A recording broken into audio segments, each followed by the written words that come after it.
120 тептик торпок. Баштарың иштетсең, силердин ошол милиция кызматкерлери, солдаттар, военный служащийлар бүт бардыгы силердин адамыңар, силер багышка милдеттүүсүңөр. Эртең эл митинг кылып чыкканда силер көтүңөрдү кысып, тиякта бекинип отурганда ошолор кайтарасыздар. Башыңды иштетсең, эмне үчүн эл багыш керек аларды? Силер багууга милдеттүүсүңөр.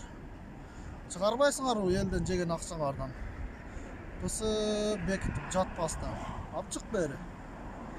Мына убакыт келди мына.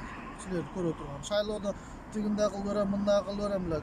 Колуңардан эчтеке келбей атат го. Токтотпойсуңарбы могу нерсени? Тажикстанчалык боло албайсыңарбы? Тажикстанда бир адам ооруган жок. Ошону ойлонбойсуңарбы? 5 жыл мурдан эмне деп сайрап аттыңар эле? Тигинде кыл берем, мындай кыл берем. Колуңардан эчтеке келген жок го. Ким силер жөнүндө бир мактоо, алкыш айтты? Кайсы адам айтты?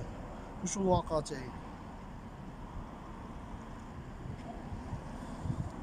Аша илан келет да кылган ишиңер. Бир сөздү эптеп туура айта албайсыңар. Бирөөң болсо апрелди тетега чейин чоёсун 33 апрель, биягы 27 апрелде 15 апрель. Бирөөң болсо сөөгүктө тил жок десин. Нормаль сүйлөй алганың барбы? Иштегени иштейсиңби? Силерде барыңарда тил эле бар, сүйлөйсүңөр беле. Шайлоо болгондо только. Шайлоо бүткөндөн кийин беле кирип кетесиң беле.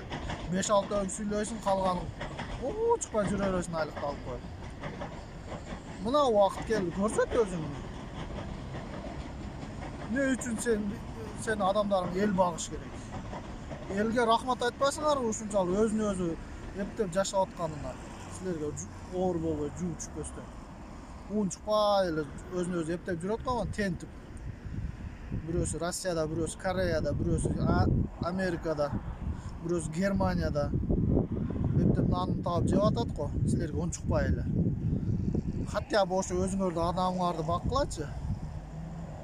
Элге ооруңарды таштабай. Сүйлөгөн бесполезно.